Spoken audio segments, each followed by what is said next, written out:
Today's webinar is on sustainability competencies, and the webinar will be led by Peter Buckland and Elyzabeth Engle of Penn State University. Peter has written in the Field Guide to Teaching Sustainability that today, wicked problems like anthropogenic climate change challenge educational leaders to develop their ecological literacy and sustainability competencies. In a series of posts, Peter has examined multiple literacies in general, ecological literacy, and sustainability competencies in more detail. And he has issued a call for integrating ecological literacy as a moral literacy and sustainability competencies into educational leadership culture. In this webinar, Peter will introduce the basics of sustainability competencies to the SCC audience. He will draw upon his own research and thought leadership, and as well as workshops on sustainability competencies he has led with his colleagues at Penn State, including Elyzabeth Engle, and I have attended one of those excellent workshops. Peter and Elly will also discuss a new white paper on sustainability competencies produced by Elly and other colleagues at Penn State that incorporates ethical literacy as a competency. Again, briefly, Peter works on academic and outreach programming at Penn State's Sustainability Institute, and he is affiliate faculty in educational theory and policy. He curates the Field Guide to Teaching Sustainability, coordinates special programs and presentations for sustainability, and he teaches courses in sustainability, education, and leadership. Peter has communicated widely on sustainability, environmental issues, education, and music in popular and peer-reviewed press. Currently, Peter is working on a number of sustainability-related projects. These include ongoing blogging and development of the Field Guide to Teaching Sustainability, as well as work on climate change communication and education, sustainability education praxis, and ecofeminist care ethics for teaching sustainability problem posing. Delighted that Elyzabeth Engle is able to join Peter in leading this webinar today. Elly has main areas of interest in the critical analysis of sustainable development outcomes and environmental justice implications of community food system initiatives. Using a mixed methods research design, Elly's current research employs a food, energy, water nexus approach to explore the stakeholders, processes, and outcomes of rural community-based gardening programs taking place across the coal-impacted region of Central Appalachia. Elly's applied research approach is informed by the scholarship and practice of community engagement, which in turn supports a critical pedagogical approach to teaching about sustainability and society-nature relationships. With co-authors from the Penn State Sustainability Institute, as I mentioned earlier, Elly recently published a research-based framework for understanding key competencies for sustainability, and that piece is forthcoming in the International Journal of Higher Education and Sustainability. I'm now going to change the presenter role over to Peter Buckland's computer. And Peter, if you accept, there you go. See your slides, and if you can enlarge your slides to full screen, we're ready for you and Elly to take over. There it is. So can everybody see that? We can see that. We need you, Peter, to speak a little bit more loudly. You need me to speak a little bit more loudly? Can you hear me now? Yes, we do. All right, great. Well, first of all, I want to thank everybody for joining us today. This is Elly and me. So as Ira said, I work at Penn State Sustainability Institute, where I am the academic programs manager, and I have an affiliate faculty position in educational theory and policy. And again, I'll reiterate the thanks for being here. This is Elly speaking, and I'm currently a PhD candidate in rural sociology and environmental sociology at Penn State. And I had the pleasure of working for the last 4 years with Penn State Sustainability Institute as a graduate assistant, and now doing research in rural sociology.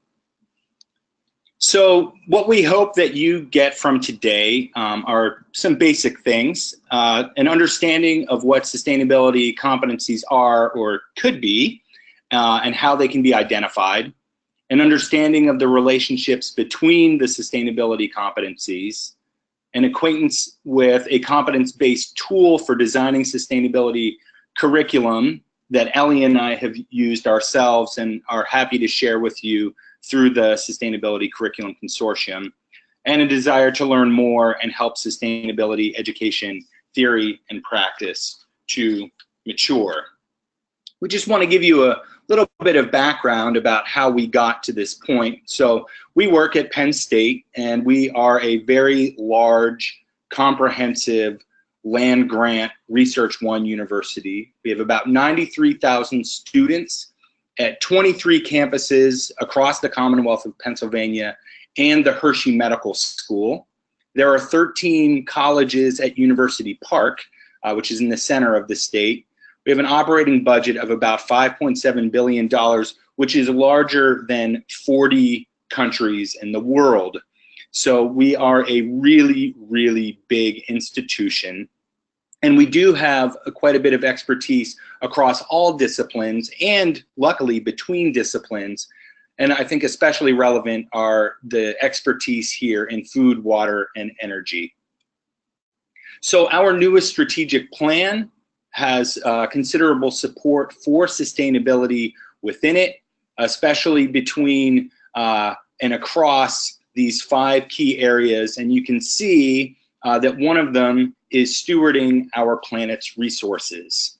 And in that charge is that we will be a leader in creating comprehensive solutions to mitigate the dangers of climate change and address the challenges of providing safe and abundant water, clean and renewable energy sources, and plentiful and nutritious food. And I think that for all of us who are educators in the Anthropocene, we see these as key challenges, and that we have to create just and equitable solutions to them as well. So the Sustainability Institute, I won't read all of this, but basically we are charged with integrating sustainability, defined as the simultaneous pursuit of human health and happiness, environmental quality, and economic well-being for current and future generations. We are charged with integrating that across all of the functions of the university. And we do this in a number of ways. So we have a minor in sustainability leadership, and we also have developed a program, the Sustainable Food Systems Program. We also work with students through a Council for Sustainable Leaders. We also work with staff through green teams. We have an operations council where some of our staff work with people in our physical plant. We have extensive engagement with local communities, businesses, school districts, and governments through our Sustainable Communities Collaborative. We have a student farm that Elly was part of organizing. And we also, as Ira said, we have a field guide to teaching sustainability, which is an online resource with a blog, assignments, and resources from peer-reviewed and white literature, major organizations to help you work on your sustainability education. So in the past, the Institute was charged with engaging with teaching and learning, research and discovery, outreach and engagement, administration and operation. And to do that, we were to achieve this mission by developing lifetime competencies for sustainability in our faculty, staff, and students, which meant that our staff had a lot of work to do, and Elly was instrumental in developing that. And so what you have in front of you now is an outline for the rest of the presentation, now that we kind of have that shared foundation and background on the Institute writ large. So we're going to spend a little bit of time going over a research project that we did here at Penn State, kind of just an institutional case study, pilot study, in which we put together a framework for what we think sustainability competencies might be here at Penn State, at least. So we'll talk about the results of that framework, describe some of these competencies for you, and then Peter and I are going to share an example of how we used this framework to co-develop a course. It's called SUS 200 here on the slide, but it's Foundations of Sustainability Leadership, and it's the introductory course for our Sustainability Leadership minor. And then we'll make that a little bit more interesting by sharing some examples of student work so you can see how those competencies were put into practice. And so Peter already gave the charge, or shared the charge that we were given here as staff at the Sustainability Institute for putting together the framework of sustainability competencies. But some of the things that we had to take into account while doing that project was that sustainability is a really complex and even contested concept. You know, on the slide here are the Sustainable Development Goals, which I'm sure many and most, probably all of you are very familiar with, but this is just one framework, right? We have lots of different ways that we think about sustainability and the ways that we put that into practice. And combined with that, to make this even more complex, we had to think about the multifunctionality of higher ed institutions, specifically Penn State. So we had to come up with a competencies framework that not only spoke to education, our practices in the classroom with our students, but also maybe spoke to research and engagement, operations, and administration. And so our research purpose ultimately was to capture a foundation of common terms, or what we often referred to as a common language of sustainability, as a requisite for ongoing discussions and action on sustainability issues here at Penn State. And the biggest challenge we had in that was trying to find a way that we could bridge higher education, so those things happening in and out of the classroom with our students, but also with workforce development, because we do a lot of work here with staff and administration here at the Sustainability Institute. And just so, again, we stay on the same page, when we use the word competencies, this is the definition that we relied on for the project and that Peter and I still use in our work. So by competencies, we mean the skills, knowledge, attitudes, and behaviors associated with sustainability in particular. So here is just a basic rundown of our research approach. So we started with a literature review from which we then drew a draft framework, which was a really iterative process because you keep finding literature again and again, right, those rabbit holes. And then we used that framework to inform an approach to some key informant interviews, which we did mostly with staff and faculty here at Penn State, with one or two folks outside of the Penn State community to provide some richness to the sample. And then we used that data, that qualitative data analysis, to inform an even broader framework, a more formalized framework, which then we introduced to folks in 4 different focus groups, again with faculty and staff here at Penn State. And the outcomes of that led to our final framework. And again, we'll talk about implementation here soon. So based on our literature review, our preliminary framework included 4 different meta-competencies for sustainability. So these were the things that we saw reflected most often in gray literature we gathered from other higher ed institutions, but also peer-reviewed scholarly literature. And then we looked at corporate gray literature, again, to bring that workforce development to the forefront of how we were thinking about sustainability. And so these 4 key meta-competencies at this point of the process were systems thinking, temporal thinking, interpersonal literacy, and ethical literacy. And Peter's going to walk you through those with a little bit more detail. So systems thinking is the capacity to comprehend and analyze complex systems across different domains and at multiple scales.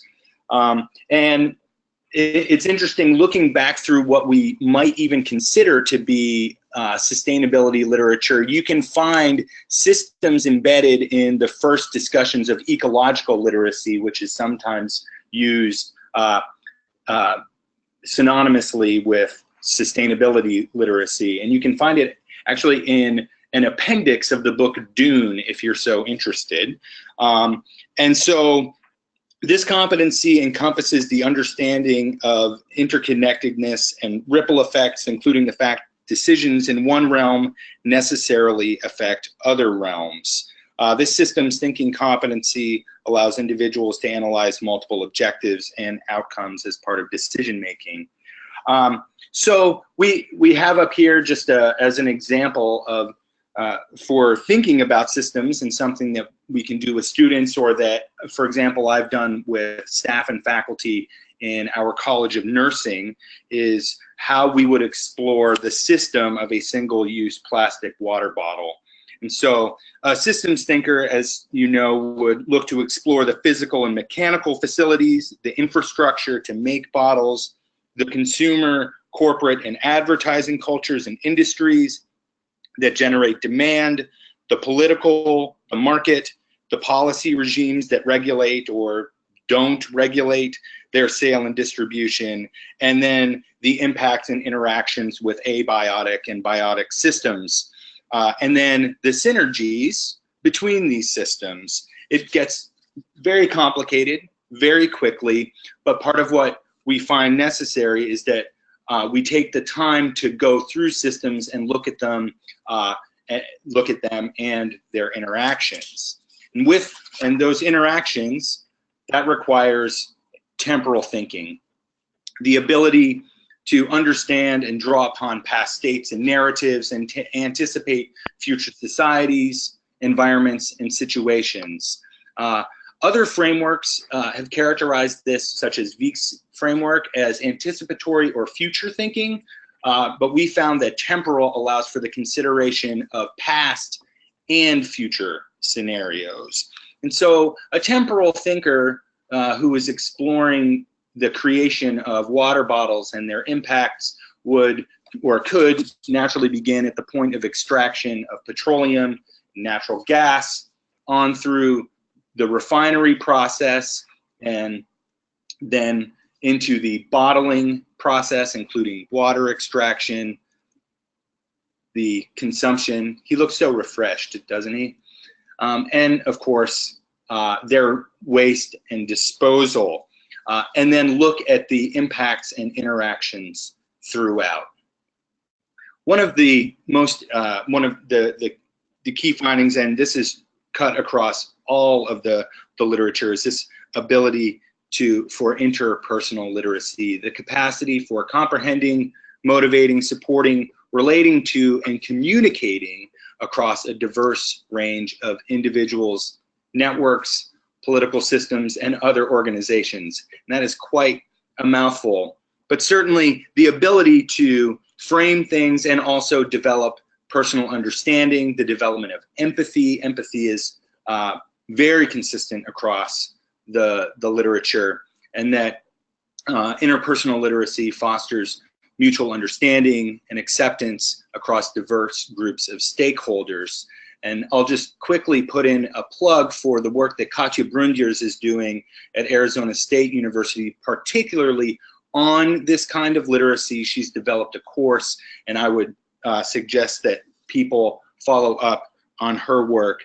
And I have shown here Xutzacat Martinez, who is of Aztec origin, and speaking to the UN. And you can also, you can watch this presentation online to the UN. It's quite remarkable. And I've chosen him, one, because he's a young person, two, he is an indigenous person, and three, when you watch this short speech to the UN, you see a person of remarkable poise who frames things in terms of the interaction of systems, how they've gotten there, and why they need to be different. And he speaks from a place of real authenticity, and he also uses very, very well the following literacy: ethical literacy.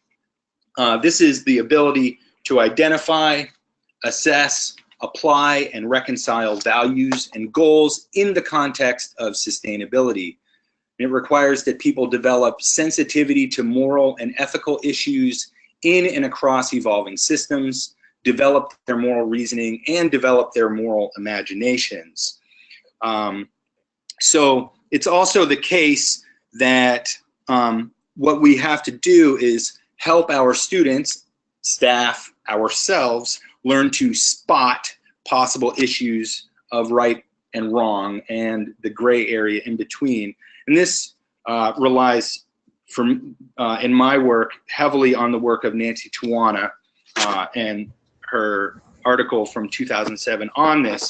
So it is one thing to be sensitive to issues of sustainability, but then what are the frameworks that we can use to develop moral reasoning?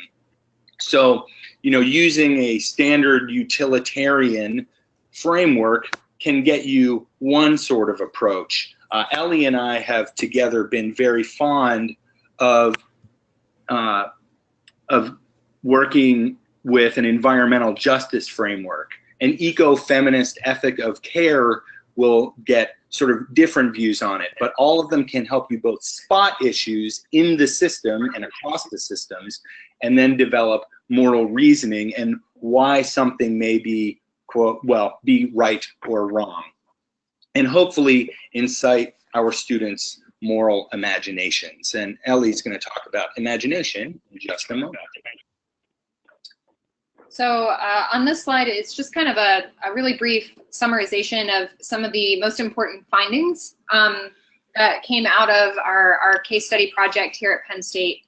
And so, as Peter said, we'll be talking about imagination in a second, because this really came through as the fifth competency that we then added to our framework of the original 4, and something we hadn't necessarily seen reflected in the competencies literature that we had been looking at thus far. But we'll talk about that in a minute. The other thing that we added to our framework was the idea of foundational competencies, including things like critical thinking or quantitative reasoning.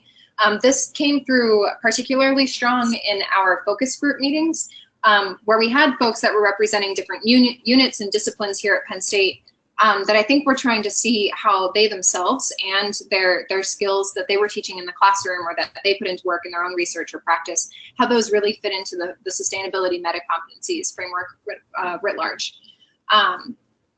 What came through in the interviews and the focus groups is that interpersonal literacy and skills were the absolute key, that folks thought, of course, all of the meta-competencies are important for sustainability, but they saw interpersonal literacy as really kind of the place where you put those things into practice as you relate to and empathize with others. That you weren't going to get very far unless you could do those things. And then finally, some specific feedback we got from faculty and staff on the framework itself was that they advocated for avoiding merit badges or a checkbox approach. They really didn't want to sit through yet another training that came through as a URL, a hyperlink in their inbox. They wanted to kind of keep it a little bit more open for discussion than that. They also asked about how does this framework fit into the ongoing work of sustainability champions, which is kind of how we identified the folks that we included in the project. And so they wanted to know if they were going to be kind of shoved into boxes, or if this framework, again, was going to be dynamic to encompass the work that they were already doing in sustainability. And then they also advocated for a combination of top-down and bottom-up implementation. So they wanted to see buy-in from the top administrative folks here at Penn State that sustainability was important and that we could think of sustainability in terms of these competencies, this common language, but they also wanted it to be a dialogue. So not just a top-down implementation, but a chance for the bottom-up to reflect on the framework and to provide some background for how we could achieve those meta-competencies. And then what you can't see down at the bottom is number 5, which was kind of one of our well, they were all fun findings, but as a research team, we reflected and a lot on the power of creating space for dialogue about sustainability. We had these 90-minute focus group meetings and they always ran over because folks really wanted to get together and talk about what sustainability meant to them, meant in their work, and how they wanted to see it pursued at their shared institution. And so I'm sure a lot of you have seen that reflected in some of the work you do at your institutions as well. And so in creativity and imagination being our 5th meta-competency in the framework, we really define this as the ability to envision, develop, and apply innovative and strategic scenarios, frameworks, questions, solutions, you name it, in order to adapt to changing and challenging situations. And so the example I like to give for this one a lot, particularly when I talk to my students, is if you're familiar with the Apple campaign, the Think Different posters, that's really what came to mind as I heard people in the interviews and the focus groups talk about the role of creativity and imagination and sustainability. And the way that our research team talked about this and wrote about it is that if we can't think of new solutions, then we're just going to keep creating the same problems over and over again. So we saw this as something very important to include in the way that we were thinking about and talking about sustainability. And so here's our final framework. Ta-da. It now includes creativity and imagination on the far right. It has those foundational competencies at the bottom. And then I also just want to explain, we have these meta-competencies at the top, but then we saw sub-competencies starting to fall into those under the bottom. So again, this kind of came out of discussions that folks had in the focus group of, well, okay, we have these big conceptual models of meta-competencies, but what does this look like when I work in operations? What does this look like when I'm in a mathematics classroom? And so they started to kind of fit in the ways that they would apply each of these meta-competencies into their own practice and educational outreach.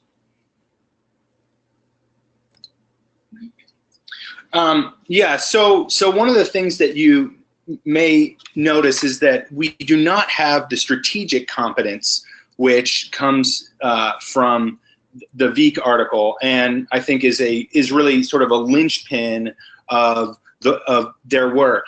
And mostly that's just, I think, a function of the sample that Elly had.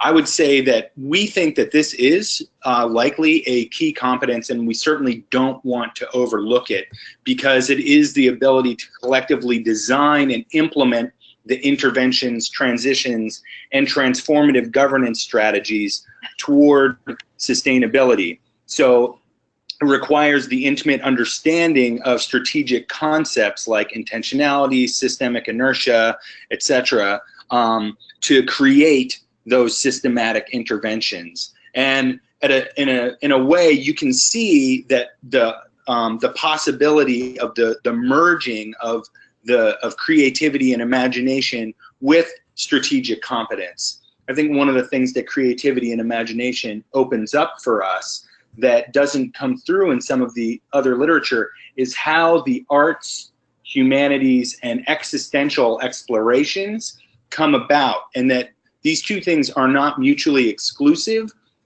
but that in the problem-solving mode of many competencies, we can overlook some of the problem posing and coping mechanisms that we have that are really, really important.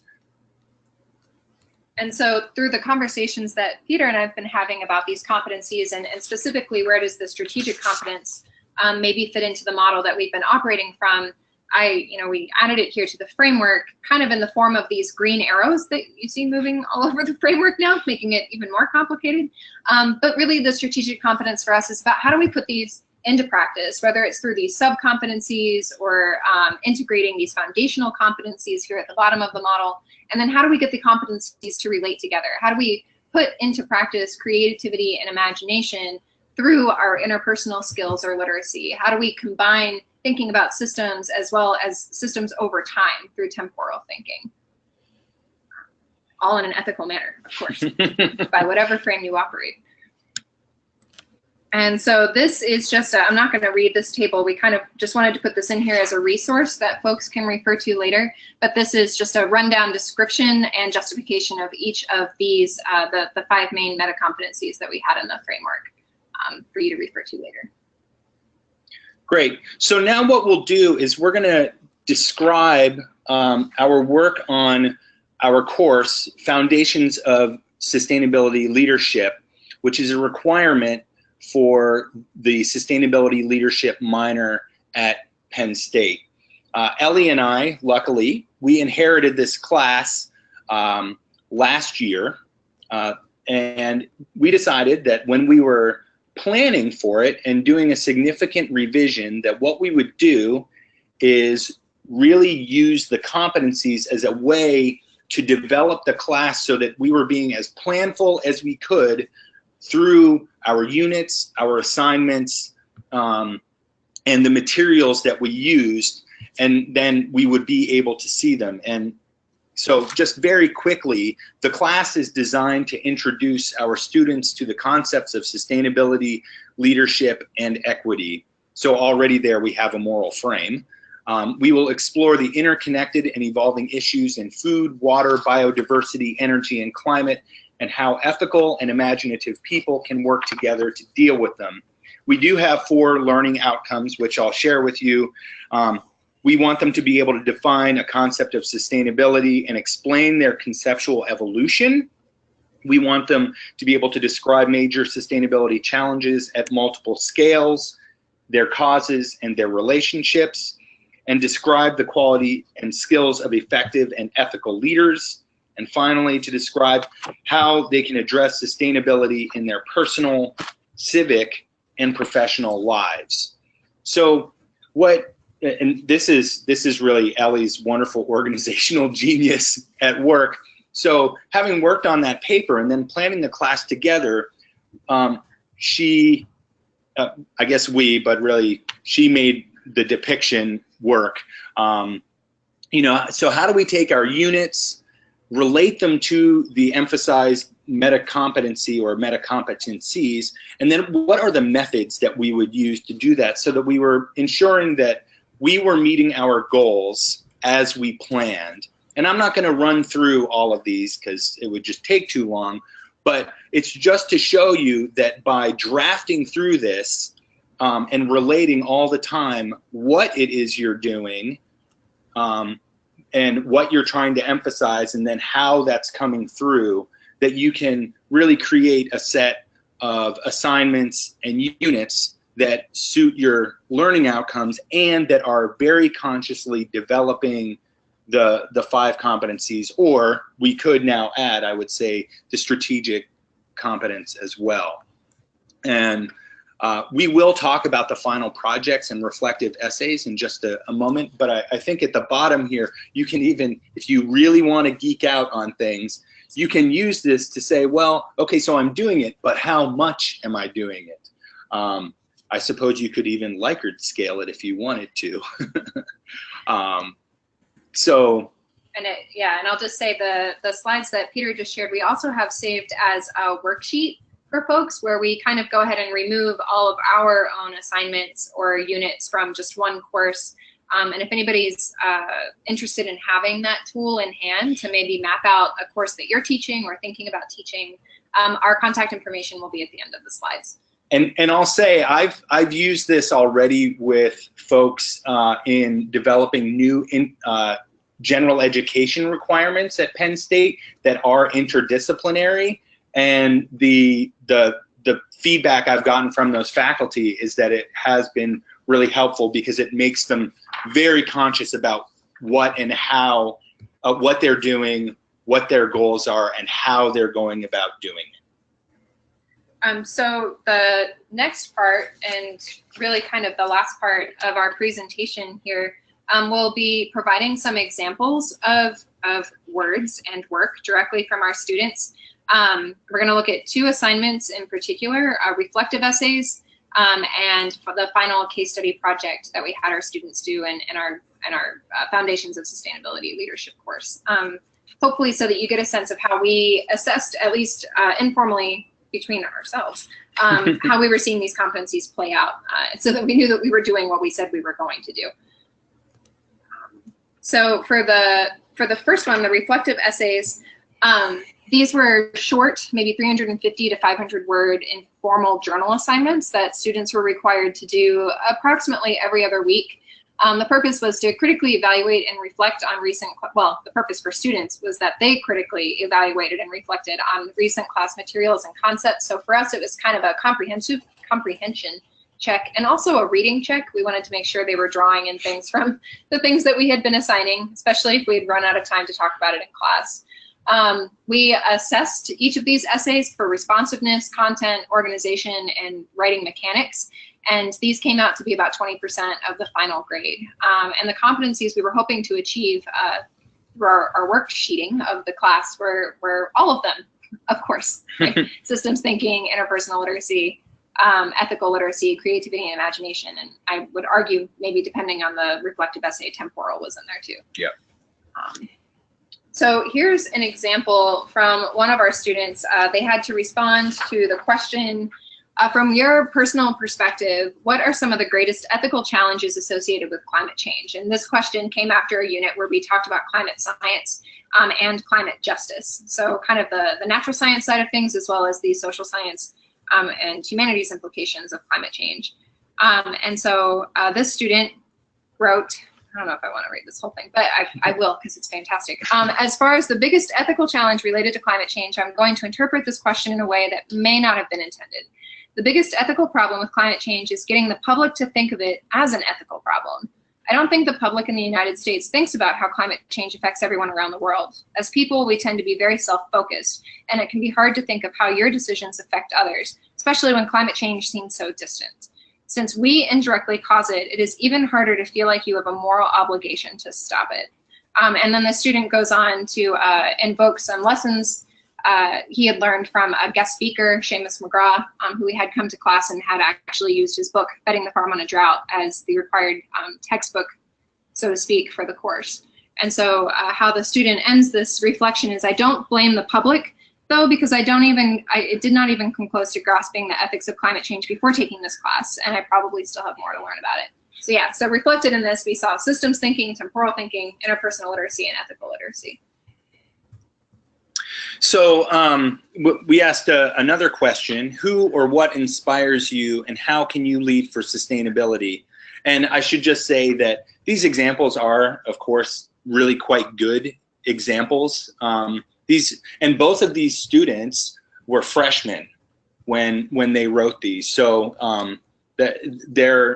and we can see the example of, from the beginning to the end of class, of an evolution. So what this student did is he invoked scale. So another example on the micro scale is finding ways to involve others in the sustainability conversation. And so that shows an awareness of that interpersonal, and then also goes on to invoke humor, because we had a guest speaker named Peterson Toscano, who I highly recommend him to visit your campus. He's fantastic because he's very funny, and gets people to talk about climate change and sustainability in ways that are oblique. This student also references Seamus McGraw, who Elly just raised. And then finally, I think one of the most interesting things is that this student brings in the work of Joseph Campbell and The Hero with 1,000 Faces, to say that we all have a hero's journey of our own that we need to fulfill. So these kinds of questions of what occasion do we have to rise to, but that that part of the rising to the occasion is to engage with others. So there's this student is a very sophisticated student, but showing the systems thinking, certainly the ethical, the interpersonal, and I would argue imagination through the invocation of Joseph Campbell and the hero's journey. So we also get to do this really awesome final project with our students, where we ask them to do a case study about a local or regional sustainability issue, its history, and it has to come from a place, hopefully, that they love, and the people who are involved with it. So it has a written portion, and then it also has a media or creative portion. And so that media, it can be photography, it can be video, it can be poetry, it can be pieces of music. Elly's going to show you, well, at least show a picture of a really fantastic dance project. And so the purpose is to apply the concepts from throughout the semester to research, describe, and critically analyze an issue of personal importance. And hopefully they then do it in a way that is meaningful to them. So we have assessment criteria, and it is a considerable part of the grade. And they get to work on this very consciously for at least half of the semester. And the way that we've designed it, we hope that it creates competencies across the board.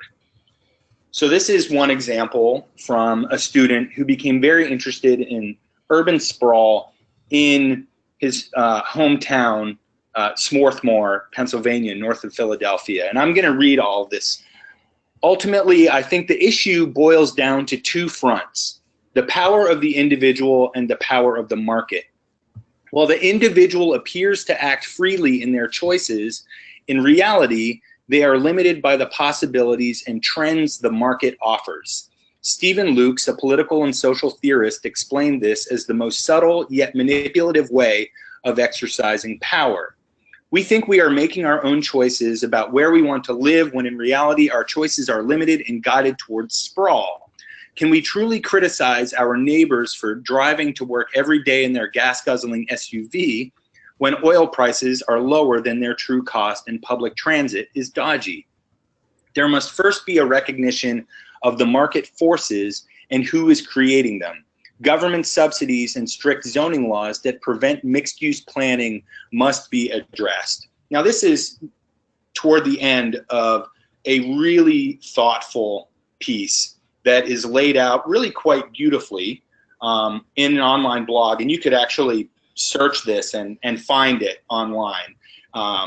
And this student is actually now really quite interested in urban planning as a possible career, and has gone on to an internship at the Penn State Center in Philadelphia, working on urban sustainability issues. And I think that what you can see at work here is his real understanding of the way that the individual and then much larger forces are at play here, and the kinds of tensions that they create, certainly the ethical tensions, even in the very notion of what choice is. It's not to say that this student is like totally right in every way, but really that they have a pretty expanded view that shows the sort of sustainability competencies that we hope our students develop. And so this is our last example. So this is looking at another final project from this past spring semester. And so this student was a freshman who was just getting started in the performing arts here at Penn State and had signed up for the SUS 200 class on a whim. We're offering it as a general social science credit here at Penn State now, as of this past year. And so she thought it sounded interesting, thought she'd give it a go. And so she ended up going ahead and choosing the topic of the Great Barrier Reef, particularly the issue of coral bleaching. She and her father had a long-term relationship where they were really interested in oceans together. It was something she had a personal relationship with, even though she had never actually been there. And she wanted to put this into practice through what she had been learning in her interpretive dance course. So I'll read, this was a reflection that she had in the description of her media project when she sent it to me, and you can see a still photograph from what was, I think, a 4-minute long video where she did a full dance. And so when I picked this topic, I knew I wanted to do a dance. I wanted my media project to be something you watched happen, since coral bleaching is so visual. In the dance, I represent the coral, and the colored fabric is my color. I keep going back to the color and then losing it until I lose it completely. When I lose it completely, I observe myself becoming weaker and crumbling until the last shot shows me dying, as coral does when its color leaves for good, which is, that's about the point that you can see in the still from the video. I decided to dance to the song Asleep by the Smiths. To me, these lyrics represent the coral's fight. The coral doesn't want to live without color, it wants to go. And it's not the coral's job to get its color back, it's ours. And so throughout her entire project, in addition to the I think close to 3,000 word research paper she submitted with this video, there was lots of systems thinking, temporal thinking, but what we can see in this reflection is definitely ethical literacy, that it is our job to save the coral, not the corals itself, that we did this to it as humans and human systems. But also interpersonal literacy put to use through creativity and imagination, particularly her dance. That she really saw this as a way, that maybe a new way of communicating about a topic that was big and overwhelming, in a way that could engage people to learn more and to act more. And so we'll just end with some suggestions for future directions. We don't suggest that Peter and I and our research teams will be doing all of these, but we thought we'd put them out there maybe as conversation topics or things to for you all to consider in your own work. But we think that there could be more development done on the sub-competencies that maybe fall under these meta-competencies that we've suggested. We could synthesize with other competencies frameworks and reassess, as we've reflected on the strategic competence, where does that really fit into the framework we've been using? How do ethical frameworks, different types of ethical frameworks, Peter's given several examples, influence our consideration of what should be included in systems? So again, thinking about how those meta-competencies maybe impact each other. And then thinking through some actual assessment tools other than co-instructors sitting at a cafe and talking through what they saw in their students' work, maybe putting those into metrics and instruments that we can use across our work and across institutions. And in addition to all of this, also scaled curricular development using case studies and sustainability competencies in programs of study, general education, and other courses, and then sustainable competencies for ecological citizenship as well. So again, thinking about how we can continue to expand and apply this framework. So what we hope is that through this this first webinar, that you've developed something of an understanding of what sustainability competencies are or could be and how they can be identified, an understanding of the relationships between these sustainability competencies, that you have become acquainted with the tool for designing sustainability curriculum for these competencies, and we're happy to share the matrix that we've developed with you, and hopefully a desire to learn more and help sustainability education, theory, and practice mature. So at this point, we're very happy to take your questions. I believe that Ira has been putting them together. So yeah, thank you. Thank you. Peter and Elly, all I can say is, wow, what an amazing presentation you were able to deliver today. Really appreciate that. I will say that on your last slide, next to last slide, labeled Future Directions, each and every one of those bullet points could be a follow-up webinar or Sustainability Consortium cohort in and of itself. The audience should be made aware that Peter and I have been discussing what the follow-on might be. And for those who are curious about what the Sustainability Curriculum Consortium's notion of an online cohort is, please take a look on our website. But with respect to the presentation we all just heard, very detailed, very sophisticated, lots of great examples. The questions have really split into three different categories. The first category is things that simply went by too fast. The second category is things we'd like to know more about the framework. And the third category is things we'd like to know more about with respect to the course that you've developed. But the most popular question was actually directed to me, and a number of them simply said, Ira, I certainly hope that this is being recorded because I need to hear this again, or I need to see the slides. And the quick answer, just to allay everyone's concerns, yes, absent my song and dance at the beginning, the rest of the substance of the webinar is being recorded and will be posted by the end of the week on the SEC website. It's a video recording that will include all the slides. So let's go back to start simply with things that went by too fast. Back toward the beginning, you mentioned a few references, and I'm trying to scroll back up, but more questions are coming in, so it's scrolling back down. So a little fight going on here. Interesting, it's coming up.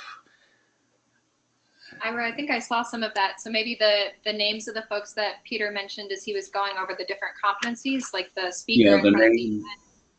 Yeah, I did forward it to you in the chat box. There was an interest in the UN speaker and the reference about personal literacy. Yeah, so that young man's name is Shutiskat Martinez, and he is of Aztec origin, as I said, and he has a very interesting, so you spell his name Xiuhtezcatl. So it looks like Shutiskat Martinez. You can find him online. Actually, you can watch him be interviewed on Bill Maher, and then engage also in a conversation with, I think Michael Steele is part of the conversation. And he is remarkably poised. one of the other really cool things about him, and I think that this connects really well with our students, is that he's also a hip hop artist. I saw him at the March for Clean Energy in Philadelphia, previous to the Democratic National Convention, and where he shared the stage with like Josh Fox, who directed Gasland. And so he has this remarkable kind of skill set. And I think that it's interesting for our students to see someone who's even younger than them engage in multiple forms of really incredible interpersonal literacy. He sets a very high bar, but there's something also just really normal about him. And there was our colleague from Arizona State who you mentioned as well. Yeah, so that is Katja Brundiers. Brundiers. Yep, Katja Brundiers, and she works with Arnhem Wiek, W-I-E-K. And so they've done a lot of work at Arizona State on competencies, and they're really creating also assessment frameworks. I have to give them an incredible amount of credit for the work that they've done. And I spoke with her at the ASHE conference just last week, and they're continuing to do this work quite a bit. I'll also put in a plug for Harold Glasser from Western Michigan University, who has put out an article last year, who has I'll just say it's a different competencies framework, but I think that there's some really good work to do to sort of synergize and have conversations between these. So that was Harold Glasser, Glasser. Thanks. I know there was one other. Go ahead. No, Nancy Tuana on this slide, Tuana, and this is an article on developing moral literacy. Moving on to some of the other questions and comments that have come in, let's focus more on the framework. One point that was raised is this attendee was hoping the presenters could discuss interpersonal literacy a bit more. They mentioned it was a key competency, but I'm having trouble understanding it completely. And then as a follow-up, similarly, I was hoping the presenters could discuss how these competencies led them or might lead us to developing learning outcomes and assignments that are unexpected or unusual. For example, rather than evaluating our existing courses in terms of these competencies, how might we use these competencies in course design to lead us to new forms of instruction, assignments, etc.? That was all a lot of great questions all at once. Okay, so the first question was to discuss interpersonal literacy a little bit more. I think, barring going back and reading our notes again, I tend to think of this one as communication and the ways that we relate to one another, to each other and one another, and how we really communicate about sustainability or the ways that we think and act on sustainability. Do you have anything you want to add to that, Peter? Yeah, I think that there are a number of things that have come out both from the literature and also I think some of our continued engagement and some of the outreach stuff that both Elly and I have done that may not, that's informing how we think but didn't show up necessarily in the framework. So, for example, listening is an incredible part of this competency, and something that in a polarized political environment is obviously not happening very well, and how much that plays in with empathy. Something that Brundiers and company have actually they're teaching for quite a bit, and I would suggest following up on the literature that she's making is self-care and self-understanding as part of this interpersonal literacy. So it is certainly communication, and it's communication, you know, across networks, but then it's also taking the time to really recognize others and hear them, and also to give time to yourself to be, and I don't mean this in any sort of soft or cheesy way, but as whole and healthy as you can be, because if we expect our students or us to be change agents, we have to be taking care of ourselves and one another. And then the second question was, how do we use these competencies to come up with creative assignments, not just to evaluate the courses we already have, but maybe ways to develop them or develop new courses. I can think of so many different examples. I mean, we discussed the final project, and the reason that we included a media component is because we were thinking so hard about creativity and imagination, and how that could affect our interpersonal literacy. How can it change the ways that we're communicating or listening or reflecting on sustainability issues? So that's why we didn't just have them write an individual research paper. We have them do that too, but we also had them take that and train a completely different way of communicating and displaying sustainability information. And then I would say we really wanted to stress interpersonal literacy in that final project as well. So something we didn't talk about is part of the discovery process for the students in writing that 2,000-word narrative, that research paper, was that they had to do interviews. They had to do 2 interviews with people that they determined to be quote-unquote experts on the issue that they had chosen to do their final project on. And so they not only had to conduct the interview, they had to identify the stakeholder, they had to reach out to the stakeholder, set up that interview, do the interview, and then transcribe it and write a separate assignment all about that, and then integrate it into the final project. So that's something that we added to maybe what could have just been a standard research project, but they actually had to talk to folks that were engaged with it on the ground. Yeah, and I think, you know, those I think for our practice have been really interesting, because when you ask students, or ask yourself, how would I represent interview data or the feeling of interview data in something else? And so I think that what's really helpful is that the logical emotional connection that happens between those.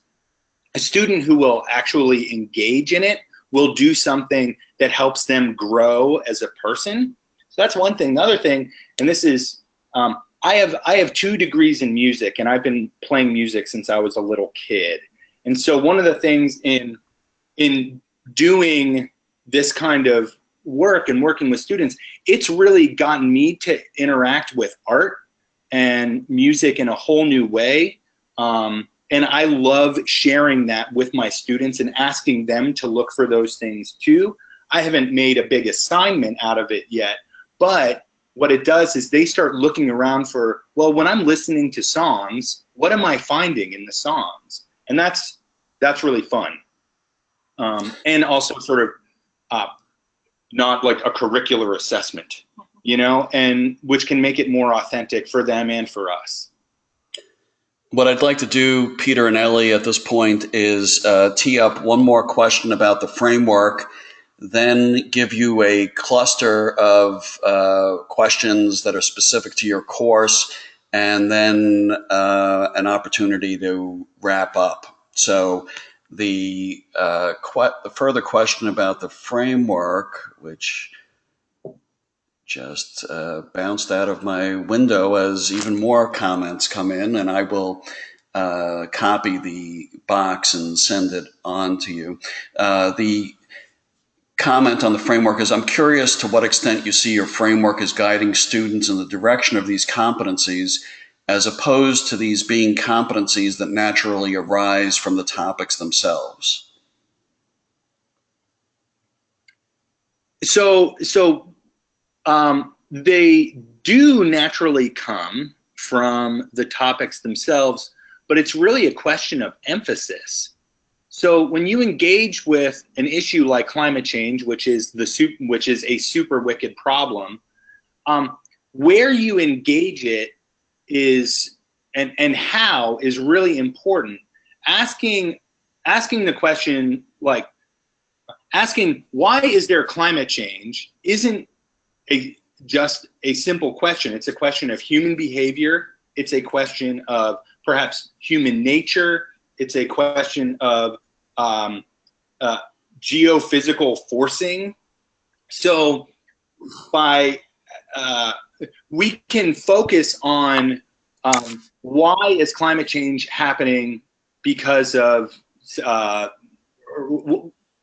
like what are the causes of climate change and what are their ethical impacts. What happens is it forces a student, if they do the assignment, to engage in a particular thing. So that's a question of ethical literacy, and they can go into those ethics spotting and relate it to systems. Other questions won't do that as much, I think. Yeah, I mean, the first thing I think of when trying to answer that question is the ethical literacy component, and the fact that I think we were really cognizant in the way that we integrated that across the units. As Peter's saying, you know, climate change, you can teach a number of different ways. And, you know, we did food systems, we did energy systems, and we did water systems. In addition to that, each one of those units, there was at least a day where we spent time not just talking about, well, what is water, what is food, what do these systems look like, how have they changed over time, but how are they distributed across people and places in equitable or inequitable manners? What are these environmental bads, and how are they distributed? Who gets goods, who gets bads?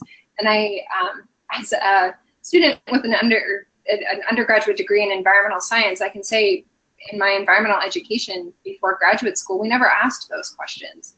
We just kind of learned what the statistics were related to systems, not who actually gets to interact with them or who was affected by them. And so I think we tried to be really understanding and explicit about that. And part of what I think is really important about, you know, providing students with a framework to engage with, like environmental justice, where you're dealing with recognition, the procedures, and the distribution of goods and harms, right, is that they then have to have personal evaluations about what they believe even about what this framework tells them, and then what is going to be included in the system. If you leave that out and simply look at the system as a thing that is and not maybe what it ought to be, it'll get scrubbed out. And you know, I agree with Elly. We can look at environmental science programs, and I love environmental science programs. My peers, yeah, not at all. But that in, you know, energy, engineering programs, et cetera, you'll be dealing with systems, and there will not be a single ethical question in 4 years of schooling on the matter. And that is itself an ethical stance. That is really a status quo stance that's silent. And so I think that you find this across sustainability literature, is that part of what we're trying to do is really wrestle with and bring to the surface these ethical things. So that's a long response to that question. So let me offer a few questions and a comment as a cluster that you and Elly, Peter, can respond to briefly relating to the course. First, one attendee noted how impressive some of the responses were from students who were identified as freshmen, and went on to ask what the background of the students in this course, what their background is. There was also a question about the content of some of these responses that looked like it was pulled from broader literature rather than from sustainability-oriented readings, and curious as to why that was, how that was presented in the course, and also whether in the course you had the students working in teams so as to practice interpersonal competencies. Okay, I'll try to tackle these in the order that you presented them, Ira. So in terms of student backgrounds, it's an interesting question, because that's part of the challenge of this course, is that since it is offered as a general social science now, there are students who are taking it because they are completing the sustainability leadership minor.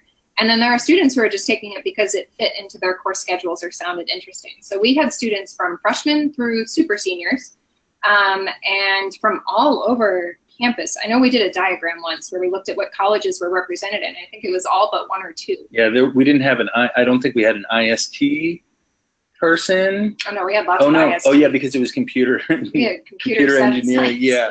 Yeah, comp science. Yeah, I don't remember. Oh, nursing. We didn't have any nursing students. And maybe education. I don't think we had any education students. Yeah. But it actually was a really fantastic mix in that, you know, okay, I'll skip to the teamwork question. We did have students work in teams a lot. Just about every week they had to do something in a team of students who they sat nearby, related to the topics that we were covering in the course that week. And so they did a lot of co-learning and learning from each other to supplement, you know, whatever we had put in lectures or in the readings that we assigned. And so folks were able to, from their own disciplines, kind of challenge the ways that they were thinking about sustainability, but also offer other pathways for students that were coming from across campus who maybe they would have never interacted with in the first place. And then, do you want to add anything to that, Peter? No, so the examples that we had, though, one of them has gone on to be in, I believe, the CED major, which is Community Environment and Development. And then one of the other students was, I believe, starting in the business school. And then maybe one was going into entomology. Is that what I'm not sure. So what's interesting is that they're from all over. Yeah. And we can't take any credit for what competencies they came into the classroom with already at the beginning. And I think as educators, we all know that folks come in with differing experiences and abilities to start a course. But I think that'd be exciting to look at like pre-post evaluations and assessments of these competencies. If somebody else wants to put those tools together, I'll happily put them into my class. Yeah, how to idea map them or something like that. Yeah. And then in terms of content, some of the stuff that we had that was maybe beyond traditional sustainability citations or work, that was something that we intentionally did from the beginning. We didn't really have a textbook for the course other than shared required reading, which was Seamus McGraw's book, again, Betting the Farm on a Drought, which kind of offers profiles of folks that are dealing with the ramifications of climate change through various occupational and personal experiences. There's a lot more to say about that. Happy to offer that as a resource. We really enjoyed it, and so did our students. And Seamus is an excellent guest speaker. If you're looking for someone who challenges the status quo in a lot of ways. But I think, you know, we kind of cobbled together pieces from lots of different resources that not only gave a background on the systems that we were trying to talk about in class, but again, provided different types of ethical approaches and frames for understanding challenging sustainability wicked problems. And so sometimes that means going beyond the things that we often kind of fall back on, our safe references and resources. And again, creativity and imagination, maybe pulling some new folks into the sustainability scene that can help us think differently about things we're used to already thinking about anyway. So one of the people who also showed up on one of those slides was Peterson Toscano. So it's like Peterson and then Toscano. And he is a queer Quaker climate activist. He does these one-person shows. He is the host of Citizens Climate Radio, and he does all of these characters. And he developed this way of getting people to talk about climate change, where he says, I'm not an environmentalist, but I'm concerned about climate change because. And then the exercise that you can go through to talk about that. And I developed a video that has Seamus McGraw in it, and then called Climate Stories at Penn State, and a curricular guide to go along with it, where we use Peterson's way of just getting into the conversation. So our students were engaged in, they were engaged with a guy who's basically a one-man show. And that kind of flexibility of thinking and approaching, not just from, we have to talk about climate change because we're all going to die or whatever it is, or renewable energy, just makes it so much more human. And even the engineers, I mean, they get totally into it. One of the students brought up the Hero with 1,000 Faces, that Joseph Campbell piece. That was totally his own doing. Yeah. Can't take credit for that one. Yep. Yeah, so I'll just add quickly, I think this also represents the power of co-teaching. I was able to read things I had never thought about before because Peter brought them to the table. I think maybe I did the same. Oh yeah, because when it came to food, you know, like that's my world. That's her jam, and it's wonderful. And then two, if anybody's interested in looking at the specific content we used, Peter and I have always been willing to share the syllabus. So again, we can provide our contact information and you're welcome to look at it if you want specific. Yeah, if you could advance the slides, Peter and Elly, back to your contact information, that would be helpful. Several in the chat box have asked for that. Several in the chat box had also asked to be able to contact you for the syllabus and reading list, so I'm glad you just mentioned that. There were also a cluster of questions directed more to the Sustainability Curriculum Consortium regarding next steps on this topic of competencies. I did mention as we started the Q&A session that we've been in ongoing discussions with Peter and Elly and others about where we go from here. It's clear to the Sustainability Curriculum Consortium that the topic of sustainability competencies is a popular one and one deserving of closer attention. I did mention that the future directions slide that Elly presented, the penultimate slide in their deck today, could be a list of possible cohorts that the Sustainability Curriculum Consortium could set up.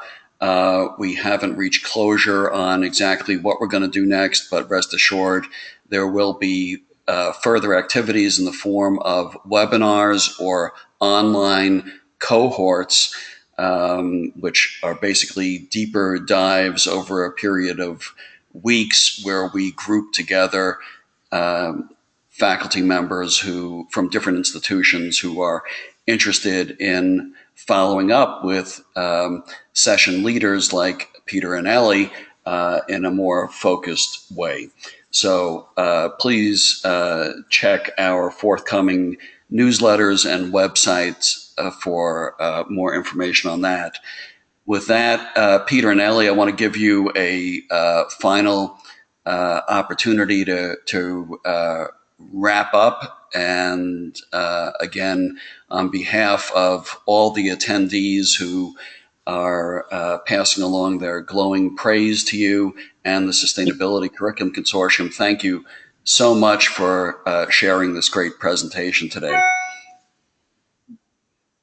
So I'll go first, and then I'll let Elly say some last words. Well, first, thank you so much, Ira, for having us, and thank you to everyone who's interested in this, and really thank you for your commitment and passion to sustainability education. I think that, you know, when I think about the things that are most important in the world, I think that education for a safe and just space for all of us in a rapidly changing and sometimes really frightening world, it really heartens me to know that I can rely on people who are rising to an occasion, which is really pretty remarkable. And a really quick thing, one of the things that we did for Sustainability 200 is we set up just a Facebook page for students who are taking SUS 200, and we have 65 students on it. And it accumulates as each semester continues, and they post all kinds of things to one another. So they'll kind of learn things from each other, and I'm a ubiquitous social media user, and so I share things, and I know that some of my students will engage with those, and it starts to develop their understanding as well, and use social media for real news, not fake news. Thanks, Peter. So I want to echo a lot of the sentiments that Peter just shared, and I also want to emphasize as an early career academic professional, I'm really glad to have spaces like this where we can have, well, hopefully, other spaces for more face-to-face dialogue than us staring at a computer. to talk to you. But yeah, places to push these things. It gives me a lot of hope as someone who's entering that scary world of higher ed and trying to find a job, that there are folks thinking about things like me and can push me to be better and allow me to push them to be better too. So I wanted to share, I just wanted one last comment on the framework. We offer this up as one way of thinking about these things. So we really look forward to, again, continuing dialogue and conversation about all of this. And second, this is all captured, the research project and the framework are captured in a publication that was recently accepted and is currently in press, as Ira shared at the beginning, in the International Journal of Higher Education and Sustainability. We won't have that proof back for a little while, but again, if anybody is interested in having that, email me. I'm happy to share it as a preliminary PDF, and not just for its value, but the list of references at the end kind of pulls on a lot of the great work that's going on internationally about this topic. So it's up for grabs. And I want to also thank Elly for working with me, because it would not be nearly as good without her work. She's really the sort of driver of the research end of this project, and then has been able to be around for the implementation. So we're really very fortunate. You're only as good as your collaborators. So thanks, Peter. You're both tremendous, and thank you again for sharing your insights today. Tremendous presentation. Thanks again. Thank you. Thanks, Ira. Bye-bye.